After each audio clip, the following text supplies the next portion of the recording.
Good afternoon, everyone. We are about to start today's program. We'd like to welcome you to the Equity Insights Fireside Chat. At this time, if you are viewing this in the multi view screen in the upper right hand corner, you can switch to speaker view, and that will highlight the speaker. Also, for today's event, we're asking all questions to be submitted via the chat function. At this time, I turn it over to the Executive Director of the Indianapolis Airport Authority, Mr. Mario Rodriguez. Well, good afternoon, everybody, and good morning, Mayor Garcia. Hopefully you're doing well. Good morning. Uh, Welcome to Equity Insights. This is an incredible thing for the airport to do because it's meant to inspire and educate and hopefully make our community and make our organization even more equitable than it already is. Now, I'd like to introduce some of the panelists. First of all, our president, Vop Osili, president of the City County Council. Not only is he president of the City County Council, he is a well-recognized professional in the architectural discipline. He also has a stellar career in public service as an elected official. And you could read more about their biographies. I'm going to be very short with the biographies because Vop's biography, President Vop Osili and Robert Garcia's are long. And also Holly's has an incredible career in her background. I would welcome people and I would encourage people to look at their bios. Holly Harrington, to my left over here, is the airport's diversity officer. Not only is she a fantastic diversity officer, she's proven this over and over again. As a matter of fact, in the last 5 years, Holly has developed a technique to move diversity spend at the airport from 25% all the way up to 40%. So 40% of every penny spent at the airport is spent with diverse businesses. And this is a huge credit to Holly and her professionals. Now, our guest of honor, Mayor Robert Garcia, which we're incredibly proud to have him on. And Mayor Garcia, you could look at his bio, he is an immigrant. Dr. Garcia has a PhD, and he's an incredible role model to the Latino community and an incredible role model to everybody that's diverse in Southern California. He is, I believe, the 28th mayor of the city of Long Beach. And in germane to our conversation, he has done so many things, but he's focused in on protections for the LGBTQ community. He's for the Latino community and also for the immigrant community and women. So he's done a lot in Southern California, and his career is just beginning. He's also married to Matthew Mendez Garcia, who is a professor at Cal State Long Beach. Welcome, Mayor Garcia, and I'll turn it over to President Vop Osili. Thank you, Mario. It's a great honor to be here. I'm delighted to be with all of you this afternoon for the second Equity Insights Fireside Chat. Hosted, of course, by your good self and the amazing Holly Harrington and the rest of your dedicated team at the Indianapolis Airport Authority. Long before the words racial equity broke into the broad consciousness of the American people, Mario and Holly and the entire Airport Authority team are working to dismantle racial inequities. The IAA continues to set an incredibly high bar, not only for excellence in its field, having recently been named for the 9th consecutive year the best airport in North America by the Airport Council International, but for the diligent and innovative work around racial equity. Today's event is just one example of what has become an exemplary track record of IAA leadership in this work. For several years now, the Indianapolis Airport Authority has taken an active and inventive approach to create opportunity for our city's minority-owned businesses and to clear barriers to their ability to compete for supplier contracts. And rather than passively sitting back, like so many in the spheres of government and businesses have done, waiting for the minority vendors to engage with them, the IAA has engaged minority vendors proactively. And rather than waiting and hoping that minority vendors bid on contracts, the IAA is training them on the bid process, developing the capacity of vendors to compete. The team at IAA is identifying barriers to participation for minority-owned firms and busting those barriers rather than simply bemoaning those barriers. And what I find most inspiring about these efforts is that they were undertaken by an airport. And I think for most of us, the words racial equity call to mind the images of neighborhoods divided by the interstate highways, or neighborhoods without access to grocery stores, or people of color behind bars, or black and brown seniors sick and dying from COVID-19. Whatever it was that came to mind when I mentioned the words racial equity, I'm fairly certain it wasn't an airport, unless, of course, you're Mario or Holly. And yet, here we are, on the cusp of a meaningful conversation about racial equity, brought to us by our airport.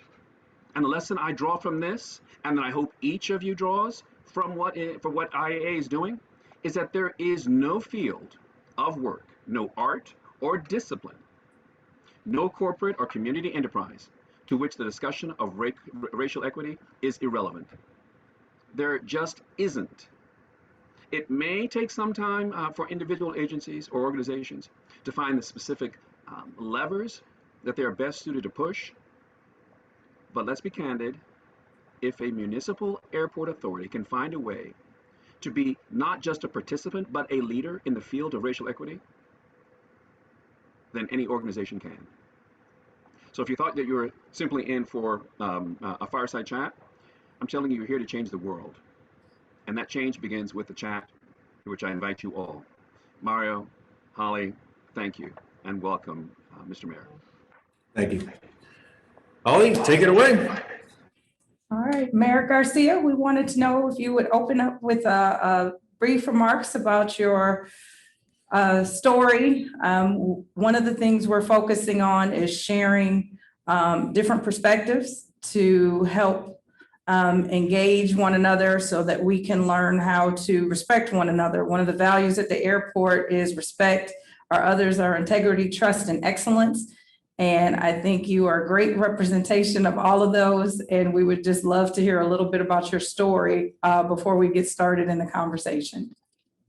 Sure. Well, hey, everyone. Good to see everyone. And thank you for the invitation, especially, of course, to Mario. Mario was the director of our airport and headed up our airport in Long Beach prior to being with all of you. He's had a couple stops throughout his career, as we all know, and did a really great job for us in Long Beach. And so just really happy to just join him and your whole team and just to be able to say hello and support the work that Mario is doing, who did a fantastic job in Long Beach. And in fact, we miss him. So anytime you want to come back, just let us know.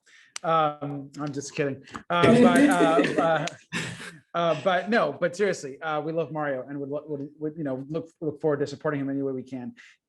So I was born in Lima in Peru, and I came to the U.S. when I was almost 5 years old. And the one thing I'll share is over especially the last year, I agree that the conversation around racial equity has just exploded in all of our organizations. Now, equity has been kind of creeping in as a theme, as a something that we're all using in our vocabulary in the workplace or in our institutions now for a couple of years. But it really has taken off this last year, especially with all that's happened around really the protests, George Floyd, the kind of light that has been really shown on shining on racial injustice and systemic racism that exists really in all of our institutions.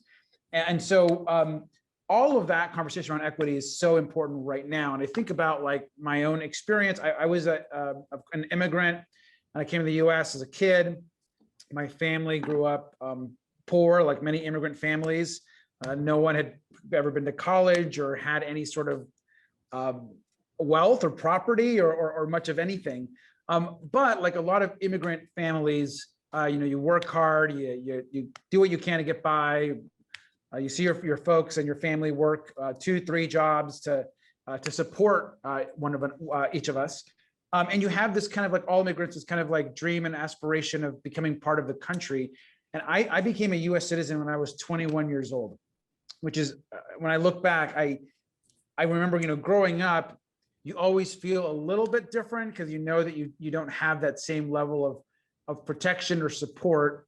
And I went through almost all of my college time, not as a US citizen.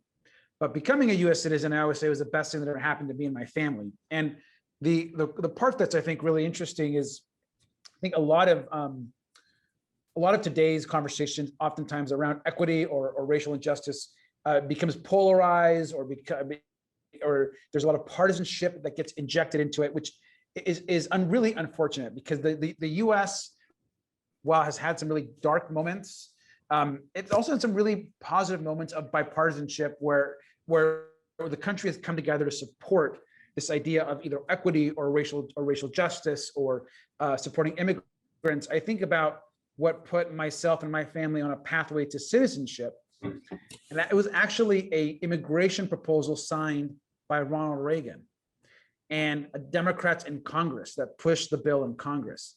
In fact, the last amnesty bill was signed by Ronald Reagan at the time. And so when you fast forward to today, we are in a much different environment where we are always, as parties and as sometimes in politics, not coming together, I think, on issues that really support racial justice and moving just justice and equity forward.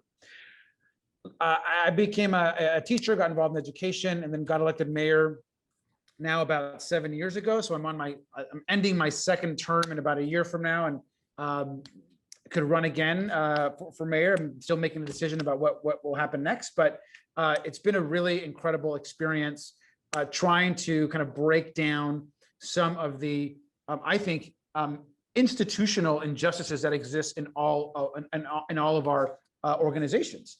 Some examples for example, I noticed immediately that I appoint about 200 to maybe 250 commissioners and public servants that then run boards, and like the port commission that run maybe the port, or maybe might run the water department. And it was dramatically imbalanced as far as who represented these organizations, who got appointed. We had this is a city that has very racially diverse, but was not inclusive when it came to appointments. So we doubled our appointments for people of color.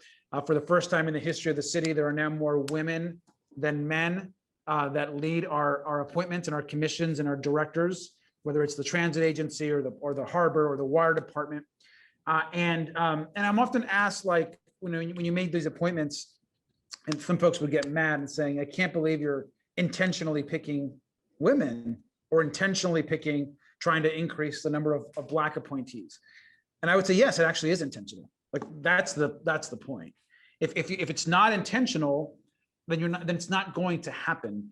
And intentionality doesn't mean that the folks aren't qualified, or that they're not the best person for the job. But when you're intentional about diversity and intentional about equity, you can achieve both the quality of work or experience that you're looking for, and the quality of bringing everyone up together at once. And so I'm really proud that Long Beach today is a leader on LGBTQ+ rights and inclusive healthcare, on supporting women. Our management team is more diverse than it ever has been in the history of the city. And we've passed and adopted a lot of equity work, especially this last year in the wake of the protests that happened across the country. So I'm happy to be here, and really proud of Long Beach, and I actually and of the work you all do too. I admire what's happening across the country and in your community, and what Mario is doing at the airport as well. And so thank you for having me. Thank you so much. Wow, that was a lot. One of the things we wanted to ask about is how you grew up. So you talked about being an immigrant, moving here when you were 5, and then becoming a citizen at 21. What are some experiences that took place during that time that influenced you as a leader? I mean, I think that one thing about immigrants that I have found is immigrants that have a strong desire to become citizens. There's a built-in love of country that exists, and I think that that's something that's mistaken or taken for granted. Most of us, we want to be Americans so bad, and I remember, particularly being in college and looking around with classmates and thinking, I'm working as hard as everyone else, and I'm as American. I've been here since I was a kid, as every other kid in this class, every other student. Yet I don't have the same rights. I couldn't apply for the same scholarships. I'm not eligible for the same support as everybody else. And I think, all the immigrant kids that I grew up with, there's a burning desire to be an American. And I find immigrants, particularly those that are able to then gain citizenship, to be some of the most patriotic people in the country, because they feel honored, and it's a privilege to be an American. I feel so thankful that I gained and earned citizenship, and I feel a big part of that is now giving back to the country that's given us so much. And my mom, actually, I think big part why I got into education or into politics was because my mom would always say, you want to give back to your country more than it's given to you. You're a citizen now. You have all these new rights that also include responsibilities. So I think that's something I really learned is a love of our country, giving back, support, and not taking it for granted. I think oftentimes as a country we do take this country for granted. I'm a very patriotic person. I'm a very progressive person, but I'm also a very patriotic person, and I think you can be both. That is awesome. That is very, very, very awesome. So I think all of us that were born citizens could take a lesson in what do we really take for granted, and how do we become more patriotic. So I appreciate you sharing. I shared our core values are respect, integrity, trust, and excellence. And again, share that I think you reflect all of those. Would you be willing to share your core values and how have they influenced your success? Yeah, I think my number one biggest value that I try to live by, and trust, in difficult moments, it's always hard, but I actually think that if you're generally a kind person to everyone you meet, that there's nothing that can bring you more happiness to yourself and can get you further along in life than being kind. And I remember, I think teaching really helped me with this, being in the classroom for so many years. And Mario knows this. I always give him a lot of the former mayor right before me, who's actually a really good friend of mine. Was a big supporter of mine, supported me. He was a very tough guy, and former CEO of a huge utility in the state of California, and probably his most defining thing that everyone knew about him is that he was really tough, but a great person, but really, really tough. And I remember coming in mayor, everyone would always ask me wow, you see maybe a little too nice, or man, Bob was he's so tough and he's a tough exec and, knows how to push everyone around to get things done. And that's just not me. And I think that can work for some folks, but I think what can work, at least for me, what works even better, at least it has for my own style, is I actually think kindness gets you really far. And you don't have to use be mean or be necessarily tough or be hard on people to get folks motivated. I think kindness, compassion motivates people more. I think that it also makes you individually a happier person when you don't have that negativity. So that's my number one value is kindness. The other thing that I also try to live by personally is a belief that if you're in the public sector, especially, that it is your fundamental responsibility is to help people. So regardless of what industry you're in, if you're in some sort of public agency, your goal is a public good, and find that public good and remind yourself that that's your job, is the public good, whether you're in the engineering department or whether you're doing planning or whether you're in security or whatever it is, it still goes back to the public good. It's awesome. I think, again, public good is something that just resonated in what you said. And I'll take a moment. I know you know the acronym for the airport is IND, but our saying is we're one of a kind. So in that, kindness is critical. And I think when you look at the employees here and our focus on customer service, kindness is one of the first things that we hope people experience as they come here. So definitely agree there. What would you say is your biggest challenge? And you can either say what's getting you to where you are now as mayor, or you have had a lot of accomplishments along the way. But if you could pick a challenge and share, how'd you handle that? I mean, I think that I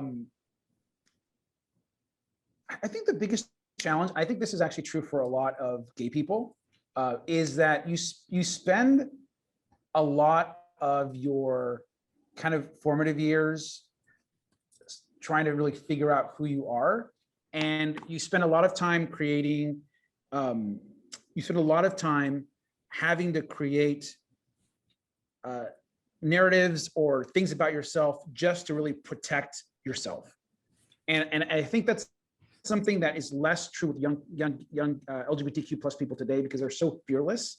But I think that a lot of gay folks, whether they're in my generation or certainly older generation, have to spend a lot of their adult life kind of unwinding kind of the homophobia and fear to be able to be their true selves.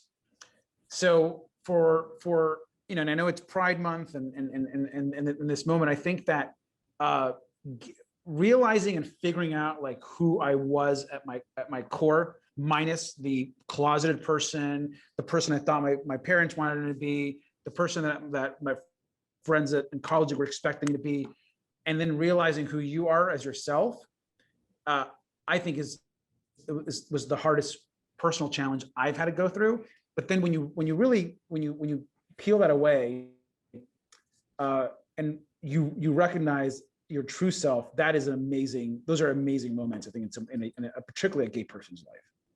And I'm like, today I'm like exactly who I always was inside. And so that's an authentic, and I have been for a long time. And and I figured myself out in my 20s. I'm 43 now, but I figured myself out in my 20s. But I always tell people, like, a lot of gay people, like, we got to also be patient. It's not just within the gay community. This is true in other communities as well. But that's been the toughest, biggest challenge, I think, for me. Awesome. Any along those same lines, is there any advice that you would give to people who are trying to figure out, how do I support and advocate for the LGBTQ plus community? There are some folks that are actively involved, but there's just a level of consciousness right now, and individuals are trying to figure out their way. What advice would you give to people? I mean, I think first is just that I think LGBTQ plus folks are not looking for like tolerance. I think they're looking for, we're looking to be treated just like anybody else, because we are just like anybody else. I think we don't want special rights or additional things. We want to be treated like anyone else. And I think that hopefully folks, we're at a point now where people realize that gay people exist everywhere. We also, I think, need to realize that within our spaces, particularly in the workplace, that folks identify that being gay is not just a binary where you can be gay or you're lesbian. I know a lot of folks are probably hearing a lot of new terms. What does non-binary mean, or trans, or all these other terms that maybe are newer to folks. And I think it's okay to not know everything. but to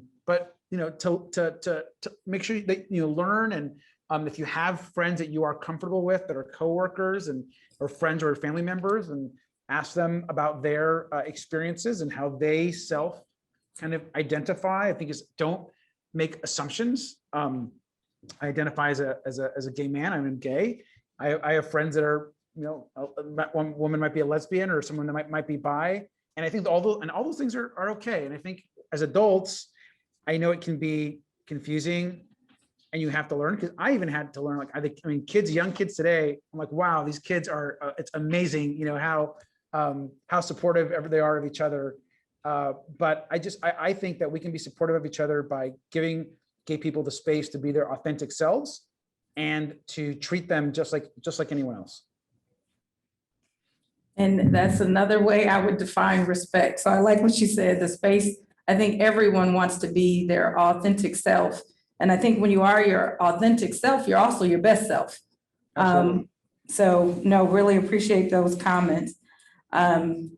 From your political career, when did you know you wanted to get involved in politics and even become a mayor? Well, I always kind of liked politics a little bit. So I mean, in college, I was student body president at my university. So I knew then, I'm like, oh, I think I like this, whatever this helping people and kind of like taking on a leadership role. This is really something that I enjoyed. And then it kind of just stuck with me. And then when I taught a lot of kind of like political communication and media and politics. And so I was just really interested in it, volunteered on campaigns. And then in 2009, I ran for an open city council seat in Long Beach that just kind of opened up and came up. And I won that, and it was great. I mean, at the time, I was the youngest person ever elected to the Long Beach Council in our city's history. And then 4 years later, I ran for mayor, and then I got elected as, and I was the youngest person ever elected mayor, also the first openly gay person, also the first person of color, and so those, kind of those barriers that you break, I feel like you want to make sure you have an additional like burden of making sure that you do a good job, with integrity, so that others aren't judged for, maybe within your, of who you represent. And oftentimes, I think people of color have to create pathways for others because because of the injustice that's baked into systems, we are judged oftentimes with stereotypes or other harmful perspectives that aren't just true. And so I think that's really, really important is I think the burden on people of color, on Black folks, on Latino folks to excel is oftentimes can be very challenging. I mean, for us as individuals.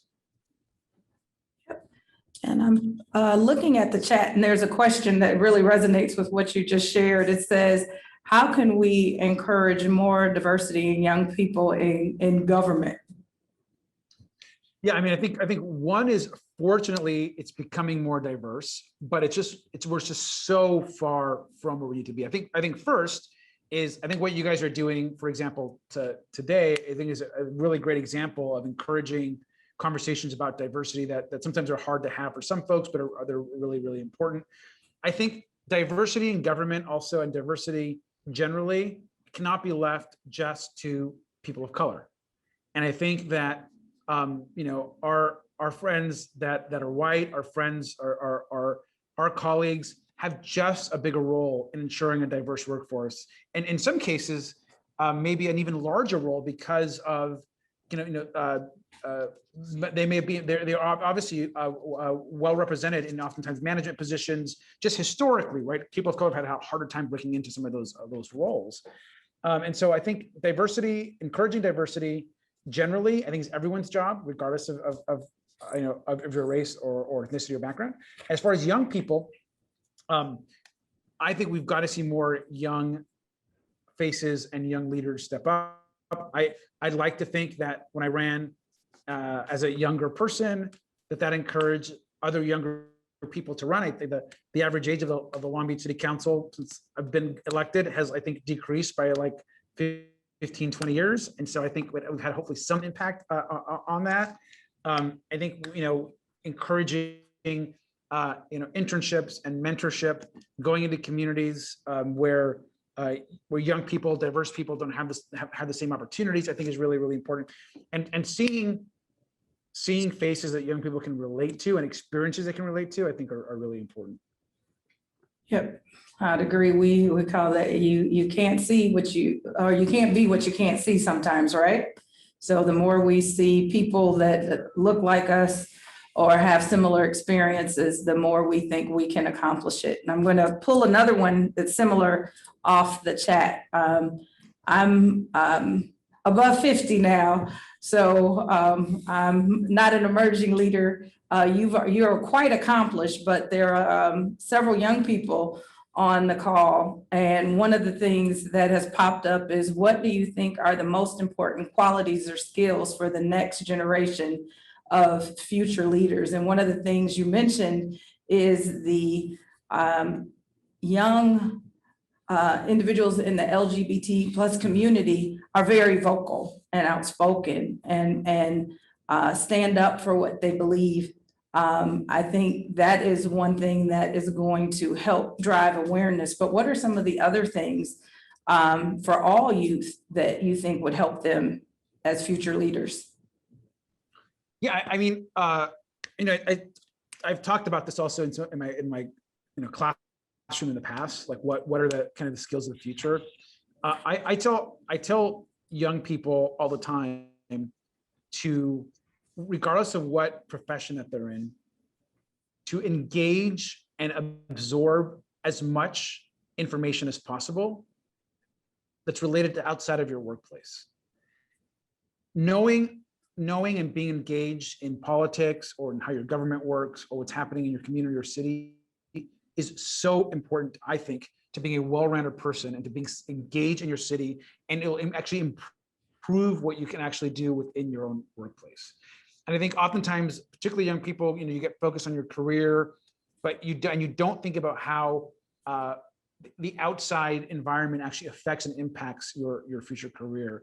Now, I think all young people, right, we should be actively reading. You should be actively reading the news, the newspaper, websites, and making sure that you are involved in some way in following and voting and being civically engaged, I think is really critical. And the other challenge that young people have that was less of a challenge for folks that are older is we're entering an era of misinformation, where knowing what information that you're consuming is actually factual is becoming harder and harder.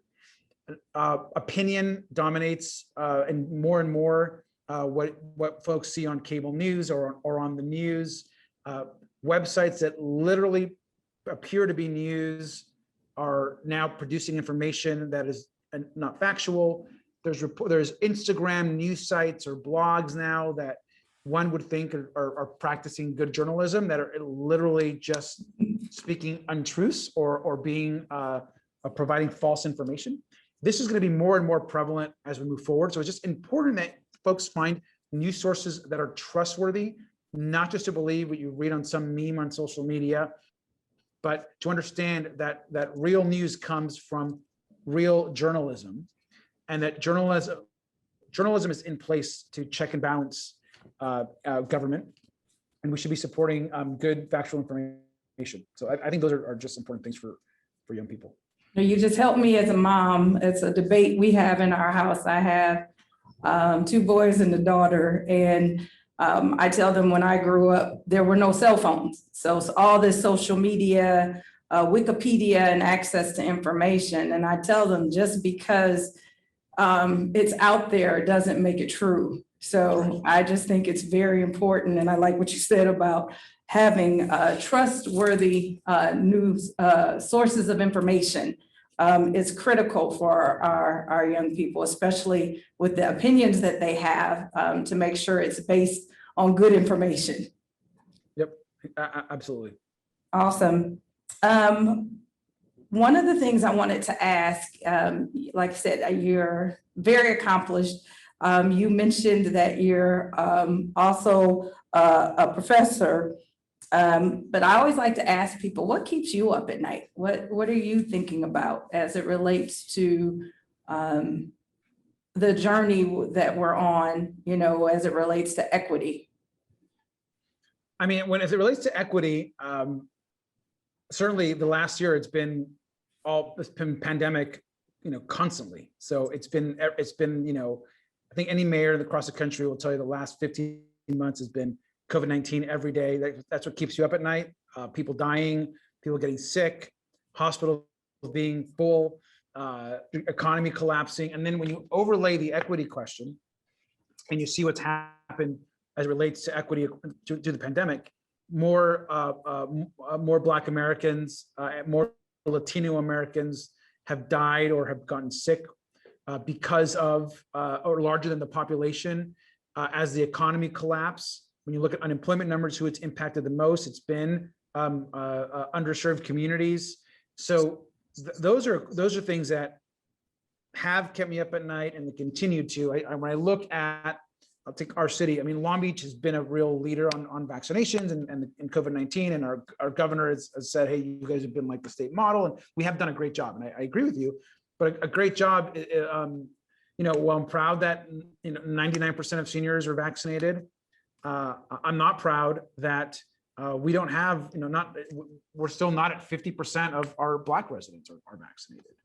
And I mean, I think we're in the 40s.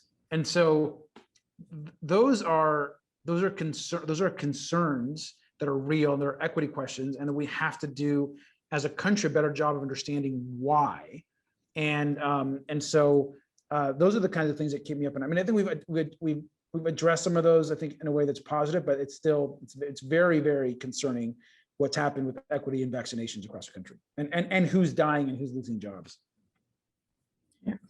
Thank you. I'm looking at the chat again. Well, I'll take a point of privilege right now, since one question, Mayor Garcia, and just out of curiosity, you have an incredibly accomplished past. What's in your future? What do you see? Yeah, I mean, the truth is that I will make a decision probably sometime in the next few months about kind of what's next. And it could be, I could run for re-election as mayor. Could choose to run for something different, which there could be some options there that I might look at. But I'm not going to probably make that decision until closer to the fall, end of the year. I just want to get past the moment, the pandemic. Just want to feel better about where things are at, and then I'll be able to more clear-headed make a good decision. I've also told people this all the time. I don't need to be an elected official to be happy. I could just as easily tomorrow go back to teaching. I would be so happy. I think I'm actually the happiest when I'm actually in front of students in a classroom. So I could just not run for anything and be great. So that's also could be what's next. But I'll decide that in the next few months. Awesome. Along those same lines, you might have already shared it, but we like to ask, what are you most proud of? I mean, I think in life, I'm certainly most proud of my family's journey from immigrant family to citizenship, and to establishing, a families and kids and grandkids and success. And that's, I think, what we're most proud of as a family. I think politically or from a elected perspective, I think I'm most proud of making the city a more fair and just place for everyone, and having the community feel good about it. I think everyone in the community generally feels good about where the direction of the city and are positive. So I think probably most proud of those things. Awesome. And I'm peeking at the chat. It says, there's a question: how can a company or establishment advocate or champion for their LGBTQ plus and or immigrant employees and community? Well, I think a few things. I think one is I would hope that most companies or organizations have some type of training or support for LGBTQ plus employees. A lot of companies or organizations have like a safe spaces program, which is basically a program where allies can put like a sticker or some type of decal on their door or on in their workspace that tells others that that's like a safe space or a person that is very supportive and that are open to talking. That's very common in a lot of businesses or organizations today.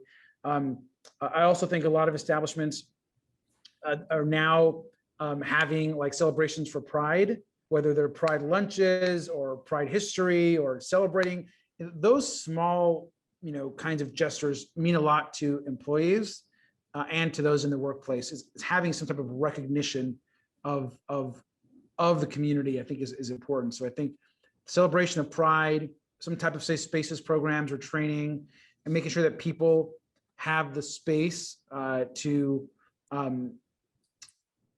be who they are. Also, I think that a lot of LGBTQ plus folks also are, might express themselves in different ways, and understanding that that expression might, for a lot of us that are older, might come off as maybe not something that we're used to, maybe in the way someone dresses or in the way they might paint their nails or whatever it is. But to them, it's very natural, and it's something that we should respect more, I think, as a public expression of who somebody is. All right, I think we just got another one. How do you balance your passion for helping people and making the community more just and fair? And then it says, with what can sometimes be competing priorities within the economy and maximizing growth? Yeah, I mean, I think that one is, we have to remember that, like, government, and this is hard for people to understand, but like government and large agencies are actually designed to be really thoughtful and slow. And I think oftentimes we're like, oh, I wish government was like a business. Well, government isn't a business, and the government is set up in this check and balance system where you might have a mayor that wants to do X, but a city council that wants to do Y, and you have to actually work it out, or have a debate or a discussion, or have competing priorities and come up with something that might look very different than what either of those organizations wanted. Or you might have a business community that's lobbying for something, or in a labor group lobbying for something else, and the people on the city council or in the business, in that work environment, all want different things. And so I think oftentimes kind of some of the best decisions or initiatives come from like a shared collective compromise that where you're looking at different perspectives. As far as me personally, I try to come to situations with kind of a central core set of beliefs and certain things that I won't compromise on, and then bring those to the table and try to fight for those as much as I can. What I'm not, and some people are this, and I'm okay, I'm not like an absolutist. Like, I don't need to get, some folks have a style where if they don't get like everything they want, they'd rather not get any of it. Mm-hmm. And fight another day. And that's fine, by the way. Actually, I know a lot of elected officials that is their strategy, and go for it. Like, that doesn't work for me. If I want, something, but if I'm not going to get it, but I can compromise and get 50% of what I want, I'll take the 50% of what I want, and hope that we can get the other 50% later. That's not everyone's worldview, and especially in the politics business, a lot of folks are, I need 100% or none of it.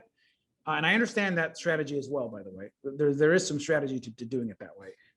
I think compromise is really, really important. Awesome. And I think you've shared being your authentic self. That has proven to be very successful for you in looking at all your accomplishments. So I think we're through with all the questions. Mario, did you have any comments you wanted to make before we close? Well, I just wanted to say thank you very much, Mayor Garcia. You've done an incredible job for Long Beach, and I know your future is incredibly bright. I'm knocking on wood that hopefully one of these days we'll see you in Washington, if you want to go to Washington and help the nation in its entirety. And I will turn it over back to President Vop Osili, our wonderful president from the City County Council, to have the last word. Mario, thank you. And Holly, thank you. And Mayor Garcia, you've inspired me, and I think you inspired the people, obviously, in Long Beach. I appreciate what you've said and the risk that you take, but also the willingness to push an agenda regarding equity, to be able to talk about it forthrightly. And that's what we're trying to do here across our city. It's just so gratifying to see the success that you've had in Long Beach and the strides that you've taken. And I'm hoping that, just as I'm inspired, that many others will be inspired who've listened in today. So just really grateful for your work. And again, Mario and Holly, can't tell you how grateful I am for your work. So, Ms. Garcia, do come back. Come back to the finest airport, that we have in the country. And we'll have open arms for you. So everyone, thank you so much for being here today. Okay, on behalf of everyone here, thank you so much. Thank you very much. Thanks for having me. Thank you. Bye-bye.